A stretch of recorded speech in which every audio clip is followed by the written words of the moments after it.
1 week season. What is going on, OWS fam? Welcome to the week 13 edition of the OWS Angles podcast. I am your host. I am your guest. I am JMToWin in a new location, as you can see. As always, throw this baby on 1.5x speed or 2x speed, and let's get started with what is always a unique week. We're going to walk through that in a moment. A couple quick notes here. Left my microphone at home. That was an accident. So if the audio quality is a little bit lower than usual, I apologize for that, but everything else should be smooth and good to go. With that, let's dive in. So first off, where am I? I'm in Oklahoma with my in-laws. This is what my week looked like. On Monday, I wrote up my Thursday content. On Tuesday, I flew and did slate prep throughout the day. On Wednesday, I worked on my main slate content all day. On Thursday, we had Thanksgiving. Obviously, on Thursday night, I turned the page fully to the main slate and started working on some practice builds for this weekend slate. And then this morning, Friday morning, I read through my DFS interpretations to refresh, because typically I'm writing up my DFS interpretations on Thursday, and then I flow from that into practice builds Thursday night. And I hit Friday morning. I've arranged my player grid on Friday morning and start doing these podcasts with everything very fresh in my mind. Whereas I'm always, every once in a while, I'll watch back podcasts just to find to hear what I'm saying out loud, because sometimes I miss things in my thoughts that I say out loud, and B, just to find ways that I can sharpen as a podcaster. And every once in a while, I'm like, wow, I really pull all these numbers off the top of my head and remember all these things. Well, that's partly because I just did all that research the day before. So I had to read through DFS interpretations this morning to refresh my mind on what this slate looks like. And that brings us to what this week kind of looks like, right? Because most DFS players are not grinding all their own research. The vast majority of DFS players are thinking through the slate on their own throughout the week, and then they have some content that they trust and rely on, projection systems that they trust and rely on, and other data points that they trust and rely on. And then they use these to kind of balance out their own thoughts as they move into Saturday and start building rosters, or Sunday morning and start building rosters, depending on time zone and family schedule and all of that. But on this particular week, a lot of people who probably spend the first part of the week working on the slate might not have done that this week, because you have the Thursday slate, the big Thanksgiving slate in between. You've got family stuff. You have everything else going on, right? And a lot of people are traveling. And then content providers, a lot of places are getting content out later than normal. Even at OWS, right? We're going to have everything in the scroll out at kind of the normal schedule, podcasts out at the normal schedule. But the NFL Edge that usually comes in throughout the day on Thursday is going to come in throughout the day on Friday today. And so everybody is kind of a little bit behind on this week as a result. A lot of people treat Thanksgiving as a drinking holiday. A lot of people do Black Friday shopping. And so there's a lot of recovery in all of this. And there's not full focus on this main slate, which certainly carves out edge for us on this main slate. That's something that we tend to see every year, is that this main slate after Thanksgiving is a really profitable slate for us over time, right? And so over time, we always think about that. What would make us the most money over time? This is actually the first time in years that I didn't play the Thanksgiving slate myself. I talk about that every year in the Thanksgiving content, that it's like, I always think I'm not going to play because of travel and family, and this being kind of a double work week for us. And then once I get to Thursday night or Wednesday night, it's like, well, I'm going to still play, right? And I find the time and put in a roster. Wednesday night this week, I spent a couple hours messing around with things, and I just never got totally comfortable. And then on Thursday, well, we talk a lot about how the best way to win those short slates is really just do something different than the field, tell a different story than the field is telling, because there's only 3 games. So ownership concentrates that much more on the popular plays, and the under-owned plays are that much more powerful. And then, flip over the cards yesterday, and it was all the chalk hit, right? Caleb Williams hit, Keenan Allen hit, Rico Dowdle hit, and even Jaden Reed scored 2 touchdowns in that Packers game, even though he had, I think, 3 catches, whatever it was. Sam Laporta was the most popular tight end, at least by ownership projections, and he had 3 catches and 2 touchdowns. And so it was one of those weird slates where if you avoided the chalk, you probably lost money. But if you avoid the chalk on that slate over time, you're going to make money, right? And so that's how we always have to think about things, is what would make us the most money on this slate or in this situation over time. So that 3-game Thanksgiving slate, we know over a large sample size, telling a different story than the field is telling is going to make you money over time. And in the small sample size of one instance, 1 week of that slate, you might get all the chalk playing out. It was kind of a weird slate too, where none of the chalk was really that strong. Like Rico Dowdle has never been chalk this season on a main slate. Then he goes out and has his best game of the season. Caleb Williams is playing one of the top 2 or 3 pass defenses in the NFL, has a horrible first half, and then kind of in comeback mode, puts together this big game in the second half. And so, yeah, just one of those weird slates. And then you turn the page and say, okay, I would have made money over time playing things this particular way. So again, this week doesn't mean you're going to make money this week, guaranteed to make money this week, but it does mean that this is a week that if you buckle in and treat it the way that you typically treat a DFS weekend, you are going to be profitable over time on this weekend after Thanksgiving. So wanted to kind of run through my schedule because I think that's important to understand. Like, we're all sort of in this place, but we want to ideally kind of use Friday and Saturday, like our normal Friday and Saturday, so that by Saturday night, Sunday morning, we're in our normal place and we are locked in and focused to our normal extent and really positioning ourselves to benefit from the fact that most of our competition will not be at that level. Okay, so typically the Angles podcast, most of you have been watching or listening throughout the season off and on or consistently. Most of you are not new here because we're in week 13. But just to recap, typically the Angles podcast, we talk about how every week NFL DFS is its own unique puzzle. And so it's not just about, well, zooming out even farther, DFS is not about just picking players and putting them on to, within the 50K salary cap. It is about roster construction. It's about strategy. It's about theory. And it's about understanding what roster construction approaches and strategies and theories are likeliest to be profitable on that particular week. And so we always talk about DFS being, NFL DFS in particular, being like a unique puzzle that you have to solve each week. And so we talk about the Angles podcast basically being an opportunity for us to show what the picture on the puzzle box looks like. And so this week, it's kind of a weird week because most of you are probably not in your normal rhythm, in your normal process. And so we kind of have to, we're kind of like a day behind, right? We kind of have to take the product off the shelf and purchase it before we can even see what the picture on the puzzle box looks like. So it's not a perfect metaphor because, typically you'd be able to see the picture on the puzzle box when you purchase it. But let's pretend that you're not allowed to see the picture on the box until you purchase it. And so this is going to be an opportunity today for us to actually take that box off the shelf and purchase it before we can even really look at the picture on the puzzle box. So I'm going to assume that most of us are a little bit behind in our thought processes and our prep for this slate. So what we're going to do today, we're obviously going to be talking through what the picture on the puzzle box looks like for this slate.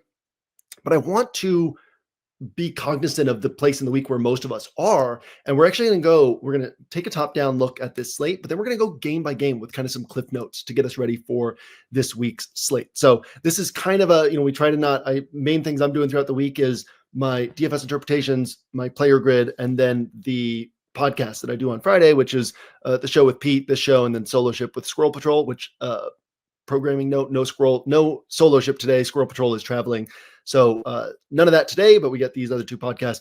And so I try not to double up on what we're hitting on, so if you're reading DFS interpretations and reading the player grid and listening to these podcasts, that you're not just getting the same information over and over again. And so we try to use this to kind of look more at that strategic angle of what the slate provides. But this is kind of a hybrid of like DFS interpretations and what the slate provides today, because I know that this is going to be most valuable to a lot of you because of the compressed nature of this week. So we'll start out going top down, and then we will go game by game with some sort of clip notes. So top down, obviously there's 12 teams missing from the main slate, but of note missing from the main slate, we don't have the Lions, we don't have the Packers, we don't have the Dolphins, we don't have the 49ers, we don't have the Bills. That's not just a lot of good offenses that produce a lot of real life points, but it's also offenses that give us a lot of expensive players. So Packers, usually Jordan Love is expensive.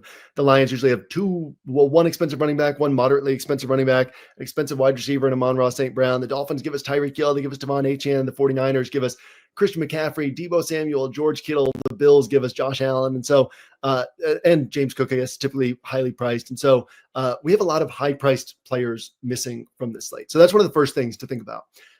Next thing. What does this slate provide us from like a scoring expectation perspective? We've got the Ravens implied to score 26.75.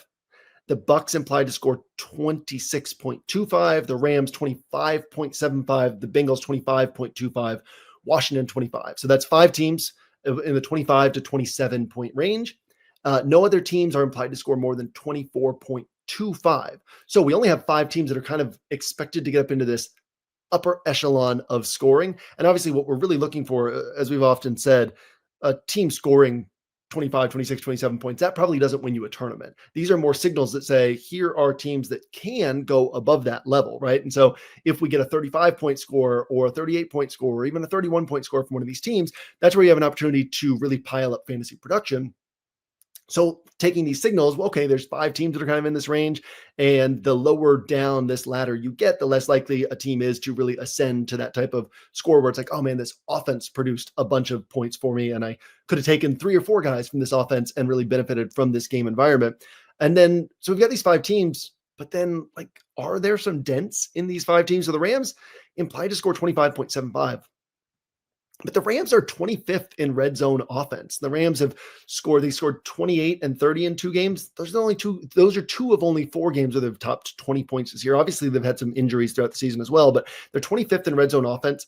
And New Orleans is 6th in red zone defense. New Orleans has given up only 10 passing touchdowns all season. They've given up 12 rushing scores. What becomes even more interesting here is the Rams kind of move the ball through the passing attack, and then Kyren Williams derives most of his value from touchdowns. But this year, even when he's gotten the touchdowns, it hasn't really been enough to produce tournament winning scores because he's not getting enough pass game usage. He's not getting enough usage between the 20s to really pile up the points that you need before those touchdowns. So this then, like what we would really like with the Rams is a game where it's like, oh, this team doesn't allow rushing touchdowns, but they allow a lot of passing touchdowns, because Cooper Kupp, Puka Nacua, he's had these 4 healthy games, right? He got hurt in week 1. He's been back for 5 weeks, but he got thrown out of the game against Seattle. And so he's really played 4 games healthy with Cooper Kupp, with Kyren Williams on the field. And in those 4 games, he has a game of, I've got these further down in my notes, but it's like 18 points and 23 points without a touchdown scored or before touchdowns added in. So he's capable of getting up into that 20 plus point range even before the touchdowns are added in. So what we would really like is a team where it's like, oh, and this defense filters opponents to the air in the red zone. The Rams are likelier than normal to score touchdowns through the air, as opposed to a spot where they're less likely than normal to score touchdowns through the air, because we're probably going to get a lot of these pre-touchdown points piling up through the pass catchers and not as many pre-touchdown points piling up through Kyren Williams. And then the touchdowns are likelier to flow through Kyren Williams. So this is a game where it's like, yeah, they've got a high total, but there's some dents here because they're not great in the red zone. The Saints are good in the red zone. And then the way that the Saints allow scoring doesn't really line up with the way that we want scoring to line up for the Rams. Then we've got the Bengals implied for 25.25. The Steelers have allowed a 61% completion rate. They've allowed the 3rd fewest passing touchdowns. They've allowed the fewest fantasy points per game to quarterbacks this year. I mean, we know these things. We know that the Steelers are a good defense. We saw what the Steelers did to Lamar Jackson and the Ravens a few weeks ago. And so is Joe Burrow capable of breaking through in this spot? 100%. It's a very, very interesting spot, because if Joe Burrow breaks through, we know that the Steelers are not going to be naturally aggressive on offense, but they can be reactively aggressive. This is why Russell Wilson's such a good fit for this offense. Arthur Smith's entire approach to offensive play calling and offensive structure is, we're going to build off the run. We're going to march the field and pick up first downs through the run game. We are going to leverage that to hit some downfield throws. And so that's why we would see these big games from Ryan Tannehill and even some big games from Desmond Ridder. And that's within the range of outcomes for Russell Wilson, is these games where he hits enough big throws that he ends up putting up a nice score. His offense ends up putting up a lot of points. One of his pass catchers puts up a big fantasy score. But if the Steelers defense is playing well, if the Steelers defense is holding down their opponent, the Steelers are able to temper those downfield, that downfield aggressiveness, right? So yeah, they're still going to have some downfield throws, but it's going to be a lot less than it would be if they're trailing and needing to kind of come back in a game. And so this is a game that really depends on the Bengals driving it forward. They're capable of doing it. And if they do it, it becomes a very interesting all-around game environment. But obviously the likeliest scenario is that even if the Bengals break through against this defense, they're breaking through to this like 25.25 implied total type of range, where at their price tags, they're really not winning you a tournament. So again, this total, yeah, it's nice, but what are the chances of it really ascending to had to have it type of status? Not that great, right? And then we've got Washington, who hasn't given us any useful fantasy games all season. So yeah, Washington's implied to score 25 points, but Jaden Daniels put up 32 last week. That was the first game all year that any of these core pieces on Washington have gone for 4x their salary. Why does 4x matter? Because 4 times 50K is 200 points. 200 points is typically what we need to be targeting in order to be in contention for a tournament win. And so ideally, we're looking for players who, and again, there's a lot of nuance to this. We talk about it all the time, but ideally, we're looking for players who, generally speaking, can go for kind of that 4x salary multiplier. And so when you've got Terry McLaurin going for 24 in his best games, and you've got Brian Robinson Jr. topping 18 points, 19 points one time all season. And, I guess Zach Ertz, he's the one he's the other guy who has hit twice for 4x salary multipliers. But, at his price tag, that's not vaulting you up to a tournament win. You really want, at that price tag, you want somebody who, yes, they can go for 4x, but they're also capable of going for 5 or 6x, which he's not necessarily capable of at this point in his career. And so Washington, they're implied to score 25 points. Yeah, they could get there. Yeah, they could have a better game than that. But what are their chances of really being plays you had to have in order to win a tournament? Not high. And what are their chances of really helping you win a tournament? Not high. So can they hit? Yes. Is that the most plus EV place to chase? I don't know, not necessarily.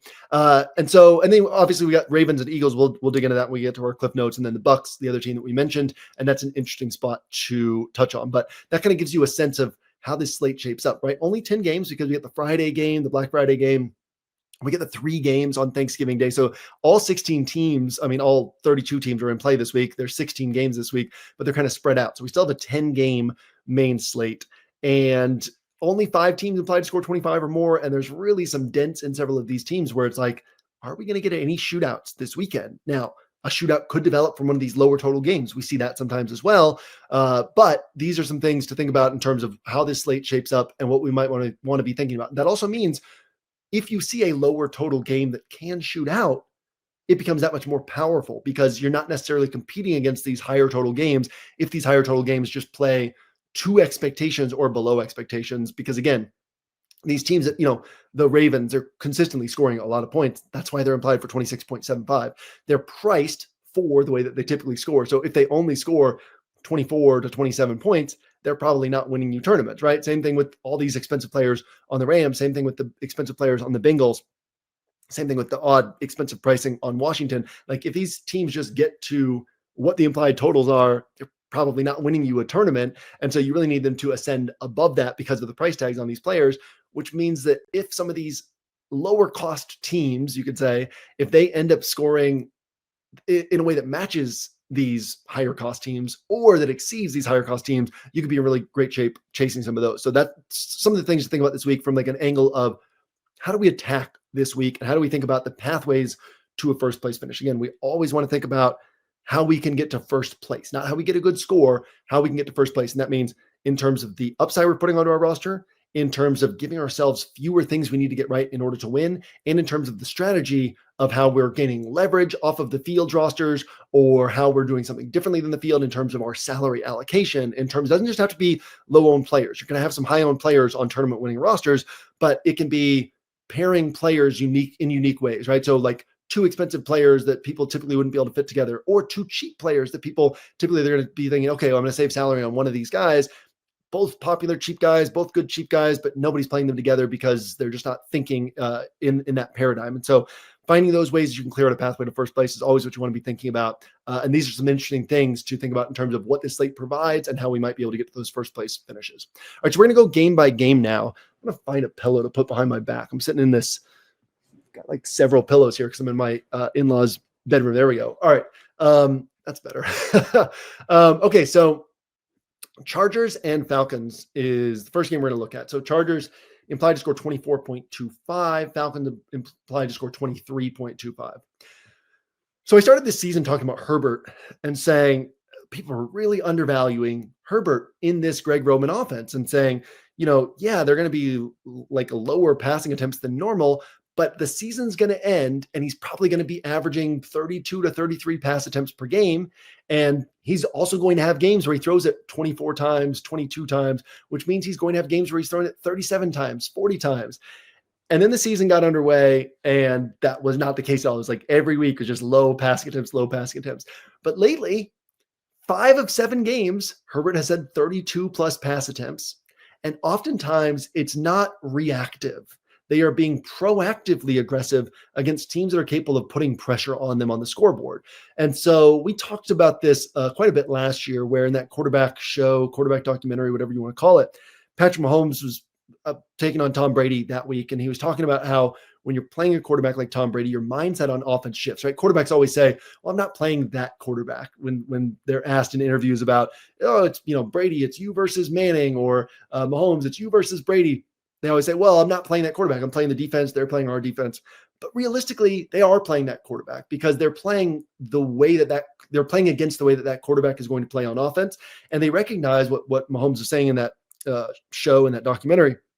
They recognize that no lead is safe in this type of game. And so this is not the type of game because NFL football is a chess match. You are figuring out how to win that individual game. So in that individual game, this is not an instance where we say, hey, we've got control of this one. Let's play this game differently now that we have a lead. Let's control the clock. Let's know that they're going to make mistakes. Let's put the pressure on them in terms of like they're down by 10 points and time is running out on them. And so when they get the ball back, they're going to make mistakes because now they're going to abandon the run. They're going to become more one-dimensional. They're going to try to be more aggressive than they need to be. Their quarterback is going to push and try to make plays when he doesn't need to be making plays, when he should just give up on this particular play. And so we can benefit off of that by just sort of running the ball, taking time off the clock, slowing things down, marching the field instead of trying to hit big plays.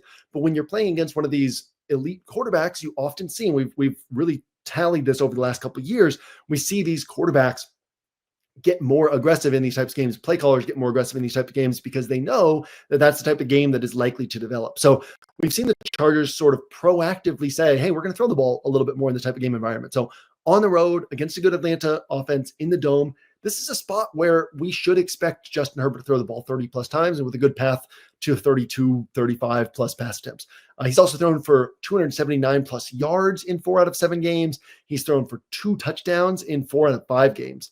So then the question becomes, can he win you a tournament? If he's throwing for 279 yards and 2 touchdowns, that's really nice at his 5,600 price tag on DraftKings. But does that win you a tournament? I don't know. Not likely. It's possible though, right? It's possible that Hurts and Lamar, we'll get to that game obviously at the end of this, but that Hurts and Lamar kind of play to their 20-ish point range where they're both scoring 20, 22, 25, and people are paying a lot for that production. And it's possible that Baker Mayfield doesn't, with only Mike Evans and no Chris Godwin, puts up 21, 22, 23, and doesn't put up another one of these 27 to 30 point games. And then Herbert gets you 20, 22, and all of a sudden at 5,600, yeah, that's kind of like tournament winning production right there. Is it likely that he goes for 27, for 30? No, it's not particularly likely here, but there's a chance if Atlanta can keep this game competitive. And that's how I would build these rosters is you got to think about how does Atlanta push Herbert to really throw the ball that much and get those extra passing touchdowns. But certainly he is in the mix on this week, given what the week provides. And then there's the question of who do you stack Herbert with? That's the other big question mark here, because when we play a quarterback, it's less valuable to us. Let's say a quarterback puts up 25 points and doesn't bring anybody with him. And you kind of see that coming and you're like, I'm going to play this quarterback naked, no stacking partners, and just hope for the big score from this quarterback. Yeah, that's valuable. You got 25 points in that quarterback position. Maybe the guy even costs 5.2K, right? So you're getting close to a 5X salary multiplier. But what's actually more valuable would be the guy who costs about the same thing, even a little bit more, say 5.5K, and scores a little bit less, say 22 points, but also brings 2 other pass catchers with him, and you get those pass catchers right. Or it's an offense where things are pretty concentrated, and you know that if this quarterback is hitting, that let's take Bryce Young, for example, right? If he's hitting this week, then David Moore and Xavier Legette are probably hitting, right? Bryce Young is cheaper than this theoretical 5.2K quarterback, but Bryce Young 4.7K, and then these 2 cheaper wide receivers, and you're getting 3 spots right with 1 bet. So it's actually better to get like a slightly lower score at quarterback and get 3 spots correct with your bet, because mathematically, every spot that you cover dramatically increases your chances of getting that first place finish, because if players are going to score a tournament winning type of score 15% of the time, 20% of the time, well, then that, like, your chances of getting all your spots right, they go down by 80% at every new spot that you need to add on that roster. If we say that guys are going to hit 20% of the time. And so covering 3 spots is more valuable than covering 1 spot. And so this Herbert situation where it's like, yeah, you probably get a good score from him, probably not a tournament winning score, but like a solid score. But then you're like, yeah, but who does he carry with him? And then that becomes a question mark, which actually makes Herbert a little bit less valuable. So hopefully I explained that well. You were able to follow that if that's a new concept to you. But the value of getting spots right is really where quarterbacks become super powerful, is the ability to get multiple spots running your roster when you get that quarterback correct. Whereas if you get Herbert correct, you might still not be getting anybody else correct on your roster. So Ladd McConkey, he's top 7. I love Ladd McConkey as a player. My thesis on him at the start of the year was that he was going to be priced in the low 7Ks by the time we got to this point in the season. He started out the year at 4,700. He's now at 6,100, so he hasn't quite gotten there. But that's because I thought that he was going to be, as Herbert was throwing 32, 34, 37 times, I thought that Ladd McConkey would be seeing consistently 8 to 10 to 11 targets. Instead, Ladd McConkey has seen over 7 targets only twice, and then he's priced pretty high for a guy who's seen over 7 targets only twice, right? So Ladd McConkey, great player, can put up a good game, but you're not putting Herbert in and saying, okay, and if Herbert hits, that means that Ladd McConkey's hitting. Quentin Johnston has had a good season. He's really developed this year under this new coaching staff and has a 22-point game, a 25-point game. He's only $5K in salary. So he's a guy to consider, but he's not a great fit against this Atlanta defense that keeps everything underneath. And so it's kind of an interesting setup here all the way around. Then we also have Gus Edwards. So I feel like fantasy players, so, J.K. Dobbins not going to play this week. I feel like fantasy players would like to think that there's going to be some sort of shift, and Kamani Vidal or Hassan Haskins get some pass game work and maybe get some opportunities for explosive plays. But realistically, knowing what we know about Harbaugh, knowing what we know about Greg Roman, they're likeliest to lean on Gus Edwards. And we'll just see a few touches for these other guys. And so Gus Edwards not going to catch any passes. Occasionally he'll catch one pass. But this is the price at which it makes sense to play him. So Gus Edwards, when he first emerged, was alongside Lamar Jackson when Lamar Jackson first started playing at the end of his rookie year. And those were the times when we were playing Gus Edwards, was when he was sub 5K. And it was like, okay, he's a yardage and touchdown back. He's going to see 15 to 18 to occasionally 20 carries. And he's probably not rushing for 100 yards. So you're really relying on the touchdowns. And then he started getting priced up, right? And last year he had a couple big games. I think it was last year that he had a couple big games. That was like the first time in his career that he topped like 22 or 24 points going all the way back to his rookie year. And it was that rookie year, or his first year. I don't know if that was his rookie year, but that first year when he started getting playing time, I think it was his rookie year. That was when he was scoring like 20, 22, 24 points. And since then we hadn't really seen it, right? And so he was overpriced for quite a while. Now he's back down to where he really should be priced, where it's like, okay, he's going to get enough touches to get you 6 or 7 points on the ground. He might add an extra point or two through the air. And then you're just saying, man, at 4,400 or 4,300, whatever he is, that's pretty nice, right? 6, 7, 8 points, 9 points. Compare that to a 4,400 wide receiver range of outcomes. Same thing with tight end. I guess a lot of these tight ends, Hunter Henry, his bad games now are kind of like 8 or 9 points. So there's certainly some tight ends who are out producing that. But then you add in the opportunity. J.K. Dobbins has, I think it's 8 touchdowns on the season, 8 rushing touchdowns on the season. So that there's opportunities for Gus Edwards to get 1 or 2 rushing touchdowns in this spot as well. So he's another kind of core component on this slate, because playing Gus Edwards changes your salary structure as well. You're spending very little at this second running back spot, assuming you only play 2 running backs, or you're playing very little in that flex spot, or however you end up handling this, and really changing what you're able to do elsewhere on your roster. Now, there's a question, another component of like top-down view of the slate. There's a question as to how much does that matter on this slate? How excited are you to pay up for some of these pay up options? So we'll get deeper into that in the Block Party show with Pete Overzet. We'll get deeper into that in the player grid in terms of like some of the higher price plays that I like. But there are certainly some that you can find deep flaws in all of the expensive players on this slate, is what I'll say. So then you think about, okay, well, I'm saving salary to get up to these high priced guys. How much is that what I want to really do? And is that valuable? Well, what maybe becomes valuable is you're maybe playing Adonai Mitchell and Hunter Henry and Gus Edwards, and then you're able to play lots of these expensive guys in ways that other people are not doing. So you're putting together unique salary combination and unique combinations of high-priced guys so that if they do hit, now you have a clear pathway to first place. So, for example, most people won't be playing Kamara and Nico Collins and I don't know, T. Higgins, or things get thin up here. Joe Mixon, you're not probably playing him on the Mixon roster. Let's take Kyron Williams, Puka Nacua, right? Mike Evans. Most people are not playing 3 or 4 of those guys together. And so then are they as likely to hit as a normal week for what their price tags are? No. But if they hit, Now you have a really unique roster combination that other people are not getting. Let's say that they all put up, you get 3 guys, 4 guys, they all put up 28 plus points in a season where we're not getting many 28 plus point scores. Well, most people are only getting 1 or most 2 of those scores on a roster together, and you are looking for a way to get 3 or 4 of those scores onto a roster together. So those are the types of things that we can think about with these pay down options is, does Gus Edwards win us a tournament? No, but he does open up a salary allocation that could be different enough to help us win a tournament. Then we spent a lot of time with the Chargers, but other side of the ball, we know that the Chargers, physical defense, play a lot of too high, force teams to kind of run the ball between the 20s and not the Chargers don't give up big plays between the 20s. And then when they get in the red zone, they're one of the best red zone defenses. Atlanta is 22nd in red zone offense. So certainly an uphill battle to this game taking off. Atlanta does not have a high implied team total at 23.25. And so, certainly an opportunity for this game to be one that the Chargers kind of control the way they have a lot of these games. And we don't really see the scoring take off. But a lot of time spent on that one. So we will move on to Steelers and Bengals. So already noted this, but Steelers have allowed a 61% completion rate, 3rd fewest passing touchdowns, fewest fantasy points per game to quarterbacks. But again, we talked about this in DFS interpretations, but the Bengals are implied to score 25.5 or 25.25. I think it's gone down a little bit now, but and there's value in just leaning on what Vegas is telling us sometimes, right? Just saying, okay, maybe this is not what we're seeing. Yeah, Bengals down to 25.25. Maybe this is not what we're seeing, or maybe we don't see how it happens, but a lot of the money is saying that this could happen. And then what if it does, right? Now, again, we need the Bengals to get above 25.25.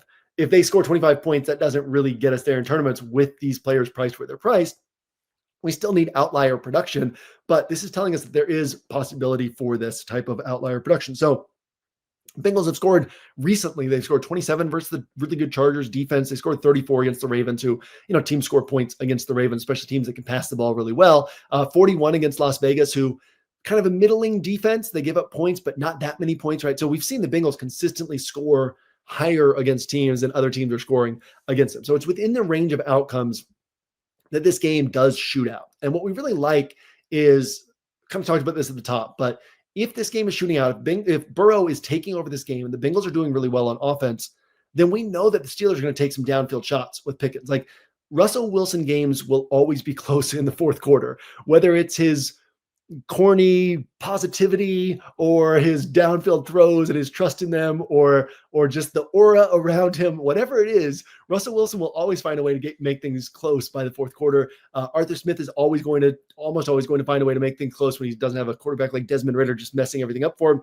Always going to find a way to make things close in the 4th quarter. And so if the Bengals are able to take off, we can expect the Steelers to take off as well. And they've got downfield players in George Pickens and Calvin Austin, even maybe Mike Williams. And so this game could play all the way to the upside. I also think it's interesting, Pappy highlighted this in his NFL Edge write-up for this game with Joey Porter Jr. on Jamar Chase. And we can get too fine paying attention to cornerback wide receiver matchups. But he did note, he pointed out in that write-up that every wide receiver who has faced the Steelers this year, every wide receiver one who has faced the Steelers this year has performed below their typical production level. And Terry McLaurin was the one exception. He had a big play away from Joey Porter Jr., which could happen for Jamar Chase, but that also gives us potential that maybe we see fewer targets to Jamar Chase in this one and more targets to T. Higgins. And that kind of gives us an extra level of separation away from the on-surface expectation, right? On-the-surface expectation for this game, when people just look at it, projection systems are going to spit out some Bengals because of the implied team total, and people will take note of the implied team total, but also a lot of people will kind of manually override that and be like, I don't know, it's the Bengals, they're good, but against the Steelers defense, can they really put up a tournament winner? And then the people who go there are likely to just go kind of the obvious route. And so going something like a Joe Burrow, T. Higgins, George Pickens, it makes a lot of sense in terms of if this game shoots out, here's a clear way it could shoot out, and you're not likely to get a lot of people on that. Obviously, you probably want to add Chase Brown into that stack as well. Chase Brown averaging 27 touches per game over his last 3 games. And again, Bengals are implied to score 25.25 points. And so where do those touchdowns come from? Well, if Chase Brown is the great thing about Brown's workload is it's very pass game dependent, as well as, he's getting rushing yards, but a lot of pass game work. So that floor gets really high. And then if the Bengals are scoring 3 touchdowns and they're facing the defense that's the 3rd toughest in the NFL to pass for touchdowns against, isn't there a chance that Chase Brown is the guy getting one or two of these touchdowns? So he becomes very interesting here. And then again, just wrapping up this game, it probably doesn't hit, but it does have all the ingredients to hit. And so it's a very interesting game to think about, primarily in large field play, whether that's MME or single entry 3 max, but you're trying to beat 5,000 entries, you're trying to beat 10,000 entries, you're trying to beat 20,000, 60,000, 200,000 entries. This is the type of game that you could look toward because it could play to the upside, but you seriously could consider this in smaller field contests as well if you wanted to really take a home run swing and say, yeah, I'm either going to finish all the way to the left or all the way to the right, but there's a pathway to this finishing all the way to the right this week. Next up, Texans and Jags. So this is a really interesting one, still waiting on Trevor Lawrence news. The Trevor Lawrence situation is interesting, where they're saying, surgery is in the cards for him, including in season, but they still haven't ruled him out for this week. And obviously, if you're Doug Peterson, why would you want to rule out Trevor Lawrence? You're trying to find a way to save your job. Maybe they catch fire at the end of the year and Doug Peterson gets to stick around. But if Trevor Lawrence plays in this game, it becomes very interesting. So neither team is implied to score a lot of points. For some reason, I did not write down the implied team totals here, but it's like 20. I guess I can look on the site. But yeah, neither team is implied to score a lot of points. It is Texans 23.75, Jags 19.75. But what if Trevor Lawrence plays? Then this becomes a little bit more interesting because we've got CJ Stroud taking a big step back this year. And before we even dive deeper into this, I feel like it's important to highlight, like, these quarterbacks, these young quarterbacks are going to have ups and downs, right? Trevor Lawrence, the second half of, was it the 2021 season? The second half of that season, Doug Peterson's first year with the team, Trevor Lawrence was like a top 5 quarterback and maybe like a top 3 quarterback. That whole stretch run of that season, it was like week 11 or 12 on. The Jags caught fire. Then they went to the playoffs. They had that game where they trailed Herbert and the Chargers by a ton and then had that huge comeback, went to the divisional round, and then came back the next year. So I guess that was 2022, came back the next year in 2023. And Trevor Lawrence just like took a huge step back. And then first half of this year took a huge step back. And then his last few games, he was, top 7, top 8 quarterback PFF grades week in and week out. And so, you're going to see these ups and downs, right? Jordan Love, it was, I remember hearing some really sharp people at the start of this year being like, everyone's really just thinking of Jordan Love as like one of the top quarterbacks in the league now. But we had this same thing with Trevor Lawrence last year, where Trevor Lawrence caught fire at the end of 2022, and it was like a 8, 9, 10 game stretch, and it was like, man, the Jags have their quarterback, Trevor Lawrence is for real, and then he took a big step back the next year. Well, Jordan Love, that ended up happening, right? He caught fire from about Thanksgiving Day on last year. And then this year, it's been a lot more erratic, a lot more interceptions, kind of these, he's making the big plays still, but kind of 2 or 3 back-breaking decisions per game that he really can't be making if the Packers want to go on to win a Super Bowl. They've got a great overall team, right? They went 2-0 with Malik Willis at quarterback, so they can figure out a way to win. But Jordan Love has not been playing like the top 6, top 7 quarterback that he was playing like down the stretch run last year. Even Mac Jones won Rookie of the Year his rookie year, and it was not the strongest rookie class for overall production. That was Justin Fields, and I forget who else was in that rookie class, but still, he played well that year. He went to the Pro Bowl that year for whatever that's worth. The Patriots went to the playoffs that year, Mac Jones rookie year, and now Mac Jones can't play at all, right? And so we see these guys get in the groove and play well for a stretch, and that doesn't necessarily mean that it's sticky year to year right at the start of their career. So CJ Stroud almost certainly still has a tremendous career ahead of him, but this year he's taken a big step back. But let's look at that step back. Like, why has he taken the step back? So when he's been kept clean this year, he's not been as good as last year. 78.9 PFF grade. Last year was an outrageous 92.1, but 78.9 is pretty solid. But when he's under pressure, his grade drops to 59.6. Now, that's not uncommon for quarterbacks. Quarterbacks under pressure tend to not be as good as quarterbacks kept clean. The year before, his rookie year, CJ Stroud was also not as good under pressure. But what's been different this year is that they've had a lot of protection issues on the offensive line for the Texans. And some of that's just pass blocking stuff, some of that's scheme stuff, but others of that is that CJ Stroud is not taking control at the line of scrimmage before the snap, reading the defense and changing protection. The Texans are kind of set up to rely on their center to do that, and they really need CJ Stroud to take that next step in his game, whether that's an issue of Stroud or an issue of Bobby Slowick not coaching him through that and putting him in that position. Bobby Slowick, who, if he had a chance for a head coaching job last year, probably should have taken it, because I don't think he's getting as many offers this offseason, but good for the Texans. They'll get to keep him around and keep that continuity there. But so the protection issues has been a big part of the reason why CJ Stroud has not had the year this year that he had last year. But this week, they're playing against the Jags, and the Jags are 31st in pressure rate and dead last in blitz rate. And blitz rate matters because we're talking about CJ Stroud being able to change the protection at the line of scrimmage and making sure that certain guys are picked up and these stunts and blitzes are not going unblocked. Well, that shouldn't be as much of an issue here against the Jags. And we've actually seen that play out in Stroud's career so far. He's played first off, he's only topped 24 DraftKings points 6 times in 27 games, right? And we talked about that a lot, right? He had that huge game against the Bucs last year, threw the ball 42 times or 45 times, whatever it was, back and forth game, 39-37 shootout. CJ Stroud hit, and 3 of his pass catchers hit in that game. And then he's only had one other tournament winner in his career. People kind of keep the price tag jumped, and people for a while were continue chasing that score because there was so much buzz around CJ Stroud last year and what a great rookie season he was having.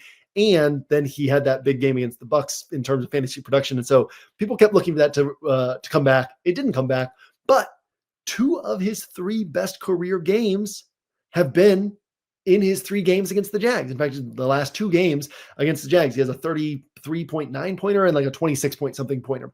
Also, CJ Stroud plus Nico Collins have combined for 60 plus points in back-to-back games against the Jags. It's the only big game that Stroud's had this year was against the Jags. And again, last year he had his second best game of his career against the Jags. So this is certainly a spot where we could see CJ Stroud have a big game. So the implied team total doesn't tell that story, but we can kind of look at things from like a bigger picture, how this all actually shapes up and say, well, this could be a little bit more interesting than the implied team total says. So certainly helps if we get Trevor Lawrence in this game over Mac Jones.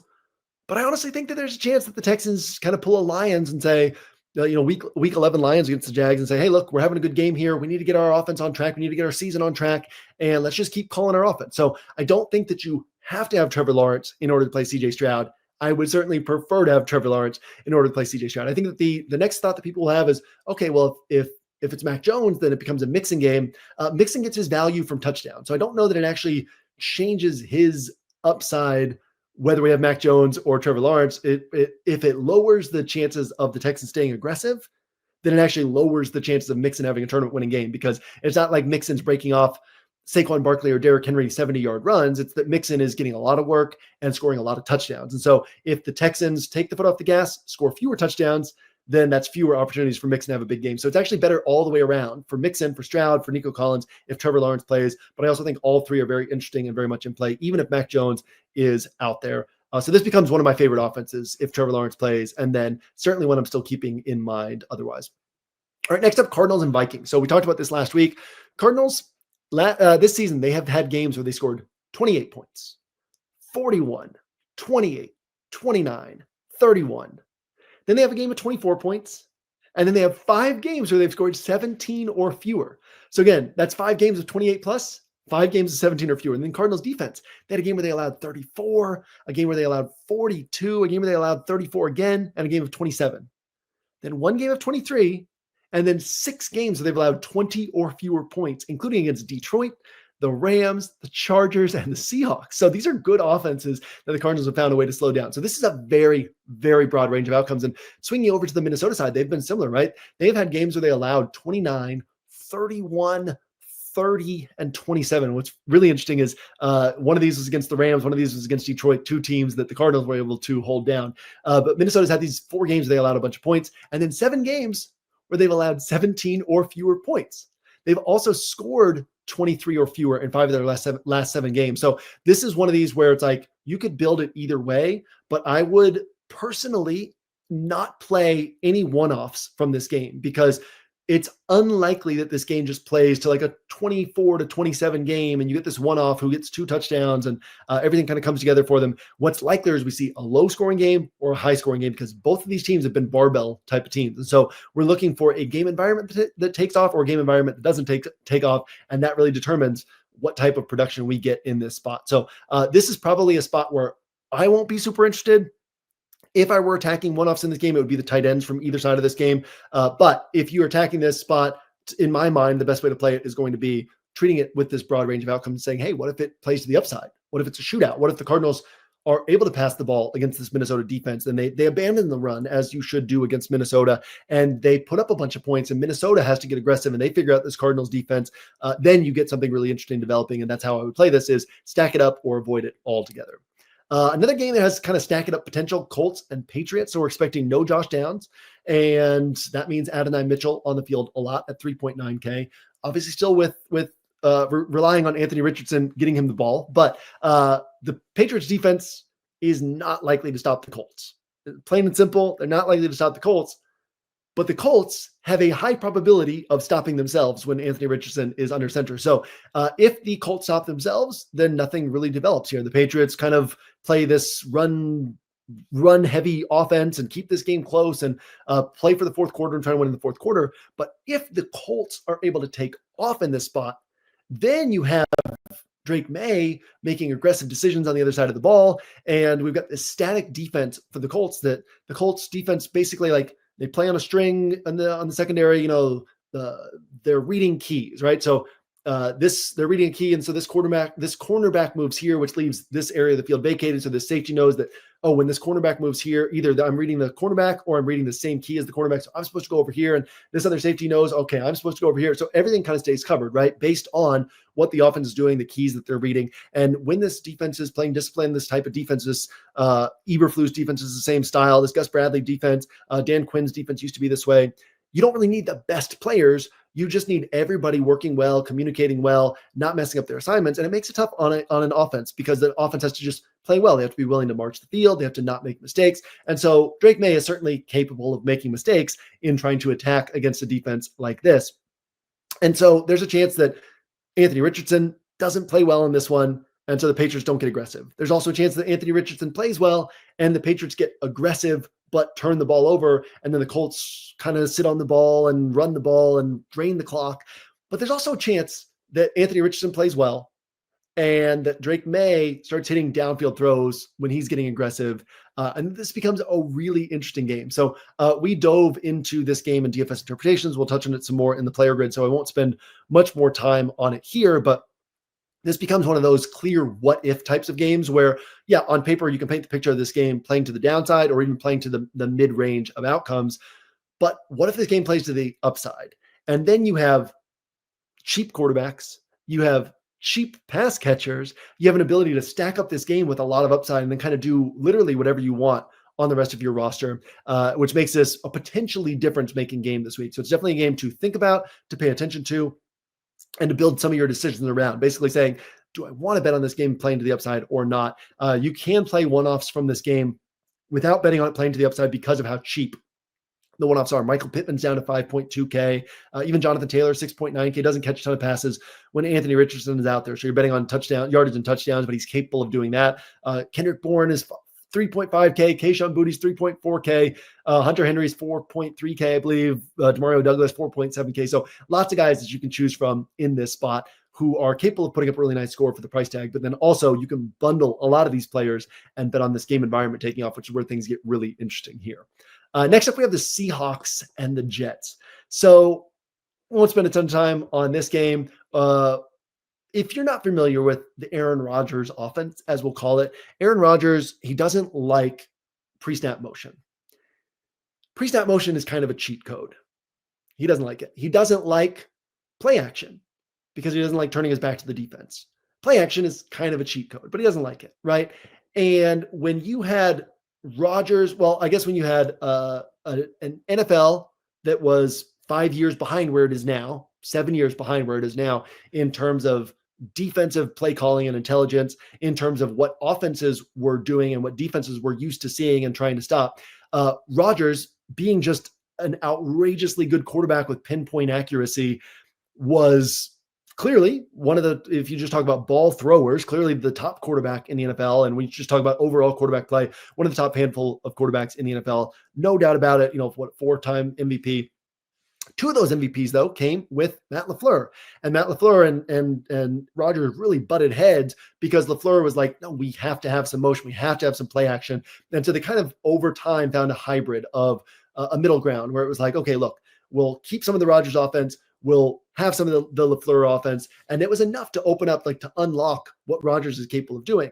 Now he's with the Jets and he's basically the offensive coordinator. And we have this very static offense where it's like, all right, we're not going to have motion. We're not going to have play action. And we're going to have short routes and just trying to march the field, right? It's basically they're running the ball by passing, right? It's 5-yard pass, a 7-yard pass, an occasional 12-yard pass, and just sort of marching the field that way. Bad offensive line, not explosive. And this is why we've seen Rodgers go whatever it is, like several years without a 300-yard passing game. So since week 7, the Jets have scored 15 points against Pittsburgh, 22 against New England, 21 against Houston, 6 against Arizona, and then an outlier 28 against Indy. So probably not seeing the Jets putting up a bunch of points in this one. At the same time, Breece Hall's had a pair of 29-plus point games in the stretch. Garrett Wilson has a 30-point game in this stretch. It's a concentrated offense. They have explosive pieces. So if the touchdowns concentrate on one player, that player is capable of putting up a 30-point game. It's also possible that Devontae Adams catches 8 or 9 passes and finds the end zone twice, right? So these players can't be totally thrown out. But the game environment probably can be in terms of like, can this game take off? It would be highly unlikely that would happen. Now, super large field play, mini max or milli maker, you can think about something like this, but you're kind of flushing away money chasing something like this over time in smaller field stuff. So individual pieces can be considered in this spot, but stacks from this Jets offense probably not super sharp this week. And then we have the other side where the Seahawks are implied for only 21.75 and the Jets have allowed the fewest wide receiver catches, the second fewest wide receiver yards, the 5th fewest wide receiver scores. So it's an uphill battle for this game to take off. Crazy things can happen. Sometimes in Seahawks games, crazy things do happen. So that would be the thesis around building stacks around this game would be, hey, sometimes crazy things happen in Seahawks games and do that in super large field play. And then otherwise, I think for me, it's just these one-offs from the Jets. And I do question for myself whether those one-offs are more fear-based, as in, okay, these guys can hit for 30 points. They've done it recently. What if I don't play any of them and one of them goes for 30, right? And I try to avoid those fear-based types of plays where I'm only playing a guy because I'm scared of missing out on the score that they could have. So I probably won't end up there myself, but I certainly won't argue against Breece Hall or Devontae Adams or Garrett Wilson in this one. Then we got Titans and Commanders. So thinking about this game through the lens of DFS, we don't have dynamic pricing anymore. There was a couple of years where DraftKings messed around with that, where teams in a tough matchup they had their prices lowered a little bit. Teams in a soft matchup had their prices raised a little bit. We don't have that anymore. So players are typically just priced for their production. Commanders are priced over their typical production. And now they're playing a Titans defense that is 9th in defensive DVOA, really good defense here in this spot. And so this is not a spot where it makes a ton of sense to go to Washington. So again, this is one of those where you say, crazy things can happen. Maybe I stack this up in large field play. But again, we've had, Jaden Daniels with the 4x salary multiplier last week, and Zach Ertz set that cheap price tag a couple times this year, playing a really good defense. Their prices are not adjusted down. And then obviously Tennessee doesn't typically do a ton on offense. And so you don't have that opportunity for the game environment to develop the way that you would love for it to develop. So, yeah, that's kind of the basic overview of this one. So not saying it's impossible for the Commanders to hit, but you're kind of on your own there if you want to chase that. What really becomes interesting to me here is what if Will Levis keeps playing okay? Okay, he's not a super high bar, not that exciting, but who is Will Levis? Will Levis is, why did the Titans decide to go into this year saying, hey, Will Levis is our quarterback. We really think we've got our guy for the future.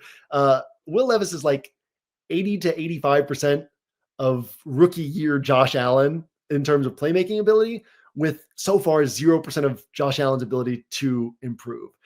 And one of the things that goes overlooked about quarterbacks, like what makes a quarterback great, what made Brady so great. And Brady was talking about this in that Thanksgiving game yesterday that he was calling the Giants, that ugly Giants Cowboys game, was and really this is why, like, to an extent, quarterback wins does matter as a stat, is because a quarterback needs to be able to see the game as a 60-minute game. They need to see the game as lots of battles, and you're going to lose some, and you have to be willing to lose some of these battles in order to win the war.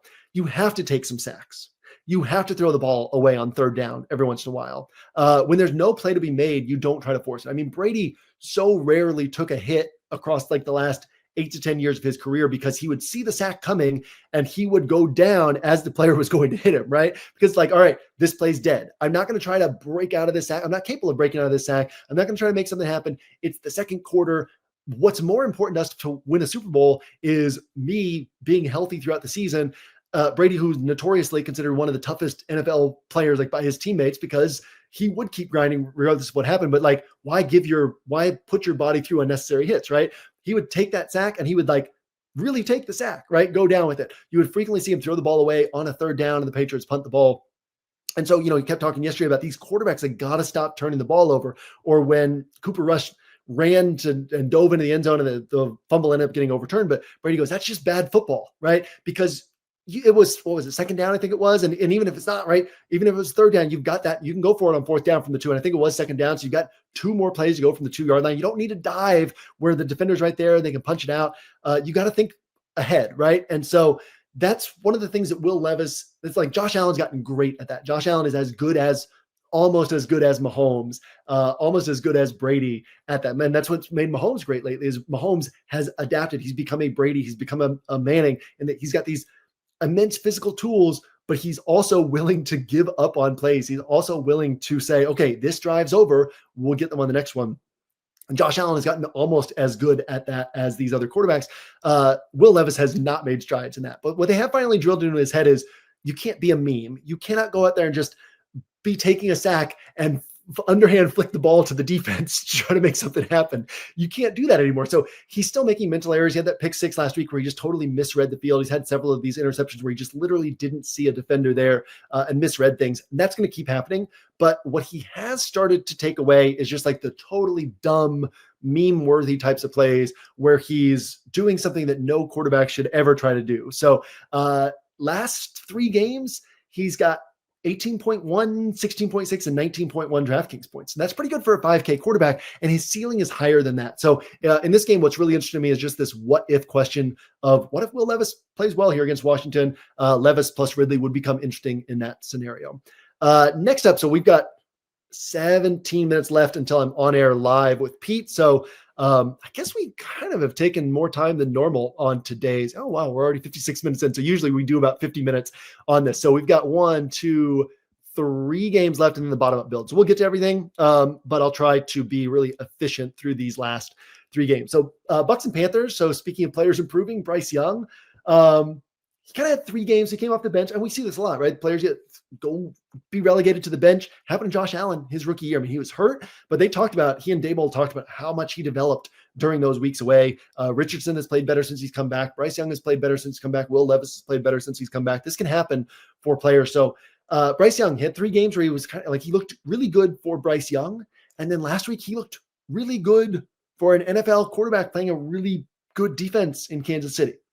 So we've seen that happen. We saw it with Zach Wilson last year. I think it was against Kansas City, wasn't it? Where it was like, oh my gosh, Zach Wilson looks like a top 8 quarterback in this game. And then, he kind of reverts back to what he was. But that can happen here, absolutely.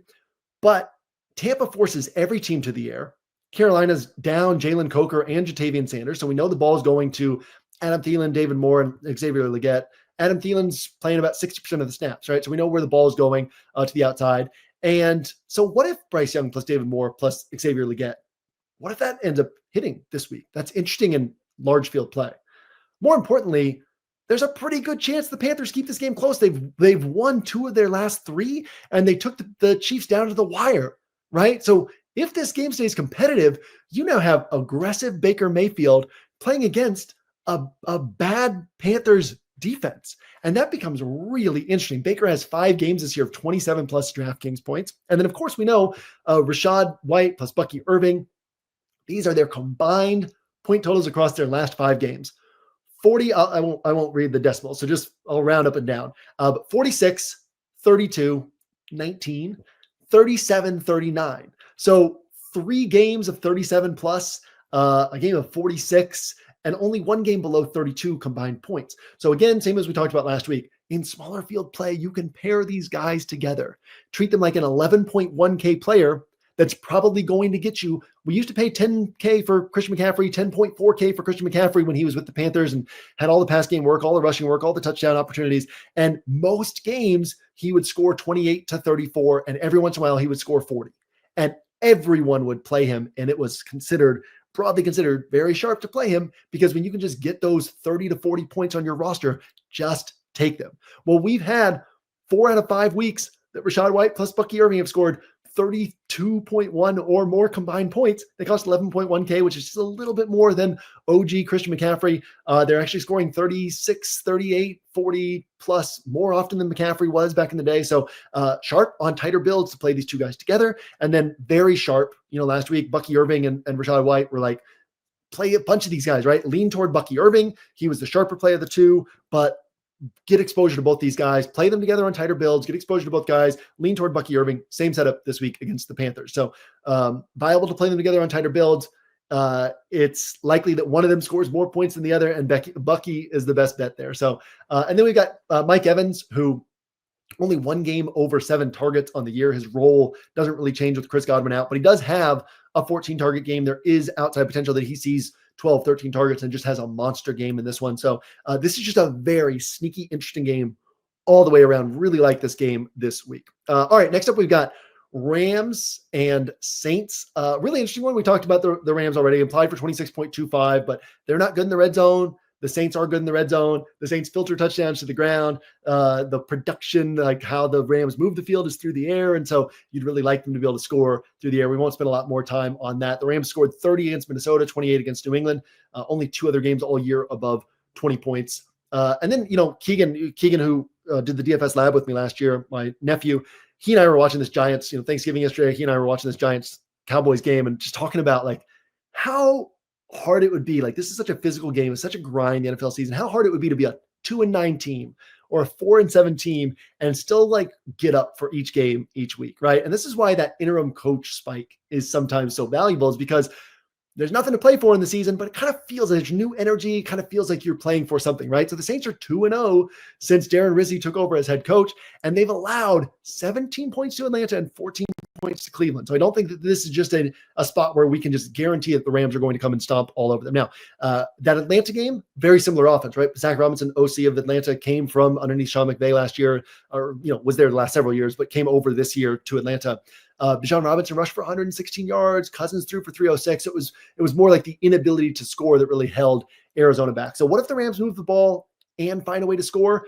So all 3 guys, Puka, Kupp, Kyron, they're all interesting in this one. And then we have the other side of this game where Kamara has scored 30.5 3 games ago, MVS 2 games ago, Taysom, MVS 28.9 2 games ago, Taysom 46.5 last game. MVS was the most fluky of the bunch. He's not even playing 50% of the snaps. He's seeing 3 or 4 targets a game. Taysom was the second most fluky because we've been playing Taysom, right? He's an interesting play, but he's interesting because every once in a while he's going to have like a 22 to 27 pointer. And most of the time in this type of role, he's going to have, 8 to 16. But if he gets to 16, that's pretty valuable at low ownership and a low price tag. Well, now his price tag's up, and people are going to probably expect like, hey, he's going to have another big game here. His likeliest output is, 8 to 16 points, and occasionally he'll go above that. So it's likely that nobody from the Saints hits. Kamara would be the likeliest to hit, and it won't be surprising if none of them hit. But yeah, certainly an offense that can be considered. Kamara is pretty high on my list this week, just in terms of like who can hit, and I won't completely cross this offense off my list. All right, last game up is Eagles and Ravens. So the biggest obstacle here, this is one of these spots where both teams are going to score points. They're both going to figure out a way to do it. The question is, do they score enough that at their price tags, this is a place where we need to go? So the biggest obstacle is the Philly defense is playing really well under Vic Fangio now that they've kind of gotten the feel for what he wants to do. They get pressure with their front 4, which allows them to cover really well. And they've got great pieces in the secondary that are playing really well. And recently they've allowed 20 points to the Rams, 18 to the Commanders, 6 to the Cowboys, 17 to the Bengals. These are good offenses that they've held down recently. The Ravens' biggest issue, self-inflicted errors, obviously, but then also their offensive line. And so if this front 4 can kind of get pressure on Lamar, he's going to have to really take over this game, really be at his best in order for the Ravens to turn this into a game where you had to have it. Eagles have allowed the 7th fewest running back rushing yards, the 3rd fewest running back rushing scores. Kind of interesting. It's the inverse on the other side. The Ravens have allowed the 3rd fewest running back rushing yards, the 7th fewest running back scores. Both these teams build their offense off the run. Hurts his top 25 pass attempts only once in his last 7 games. That was 28 pass attempts. So both these offenses are built off the run. Both defenses are really good at stopping the run. So we just have a very interesting setup here. A.J. Brown, target counts since he came back, and since he came back after the bye, which was when Kellen Moore kind of changed this offense to adapt to what Jalen Hurts does best. A.J. Brown target counts 9, 5, 6, 4, 7, 8, 7. So at his price tag, 8,300, you probably need double-digit targets for him to post a head-to-have it score. So what you're really betting on here is the game environment playing in such a way that both teams are passing more. There's a lot more passing volume. Both teams are hitting on these passing plays, and the scoring starts going back and forth. So on the surface, you look at this game and might think shootout. What's likeliest is it plays closer to the totals, which wouldn't get you there at these price tags. But what's possible is a shootout. And so to me, this is a game where it doesn't make a lot of sense to take one-offs from this game, because especially expensive one-offs from this game, because with this game, if you're playing this game, exposure to this game, you really wanted to bet on this game environment taking off the way that you'd love for it to take off. And so that's really the bet to place. And so to me, this is a stack it up or nothing game, but it is a very interesting game to stack up. Okay, with that, let's get to the bottom-up build. We'll run through this relatively quickly, but bottom-up build, we build with the 44K salary cap. If you want to build with the 44K salary cap, we have a bottom-up build contest. You can find the link in the BUB challenge channel on Discord or in my player grid. Bottom-up build, free to enter, build with the 44K salary cap, and we've got money free, like real money prizes on OWS, $150 on OWS to first place and 100 to second, 50 to third. And it's just a great thought exercise, great way to build. So this week's could not have come together more easily for me. And this is, I really like this week, right? I've got 6.1K in salary left over on this roster, and it was like a first pass roster. And usually I tell you guys kind of like how I move pieces around and what came together on this particular roster. So this roster is built with the assumption that Trevor Lawrence is playing, but right away, it was like, what if I can fit CJ Stroud and Nico Collins and Brian Thomas Jr. onto this roster? Okay, well, next up, I'd like to put Bucky Irving and Rachaad White onto this roster together, right? So we're expecting CJ Stroud and Nico Collins, again, they've combined for 60 plus in each of their last 2 games against the Jags. Let's say that they combine for 60 plus here. Brian Thomas Jr., if Stroud and Nico are combining for 60 plus and Trevor Lawrence playing, Brian Thomas Jr. has got a really clear pathway to 20, 25 points. Bucky Irving and Rachaad White have been consistently combining for 36 plus. Let's give them 40. Let's give Stroud and Nico 60. Let's give Brian Thomas Jr. 25. All of a sudden, we've got 125 points right off the bat from these first 5 players. And then we've got guys in A.D. Mitchell, who is going to be on the field a lot this week at only 3.9K and has a ton of upside, who, yeah, he can post 6 or 7 points, but he's also capable of putting up 20 to 25 DraftKings points. We've got Kayshon Boutte, who went through a week of being chalk when he shouldn't have been, but he still remains this sharp, cheap with upside play where he's seeing his average target close to 20 yards downfield, and he's most games seeing 5 to 6 targets. So Kayshon Boutte, kind of our cheap with upside play to give us an opportunity for like another 20 to 25 pointer from these lower price guys. And then Dalton Schultz, who I just think his price he's been so invisible this year because he's underperformed, but his price has dropped so far that he actually starts to make sense. He's 3.3K and he's consistently putting up 6 points, 7 points, 8 points, 7 points, 9 points. Well, what if he adds a touchdown to that? All of a sudden you're looking at 12, 14, 15 DraftKings points. And so throwing him onto a CJ Stroud roster makes a lot of sense. And then Cardinals defense is the defense that I really like this week, where I don't know how much so much of the season because of Minnesota and teams playing against the Titans and other places where we've been able to really attack like high upside defenses that can get you 12, 15, 18 points. I have not paid down much at defense this year, but the Cardinals at 2.4K that's just played so well this year. And playing against Minnesota, we know Sam Darnold's good for a couple sacks, good for some turnovers. And so Cardinals defense at 2.4K, I put them in pretty early on this roster, and I put them in pretty early on a lot of my other practice builds. And so this gives us a roster of CJ Stroud, Bucky Irving, Rachaad White, Nico Collins, Brian Thomas Jr., A.D. Mitchell, Dalton Schultz, Kayshon Boutte, and the Cardinals defense. 43.9K in salary spent, 6.1K in salary left over. So fun little build there with plenty of room to move pieces around, plenty of room for upside from there. With that, I'm going to get out of here. Hope the audio quality was okay on this, but I will see you guys on the site throughout the weekend. I will see you on my show with Pete, and I will see you at the top of the leaderboards on Sunday.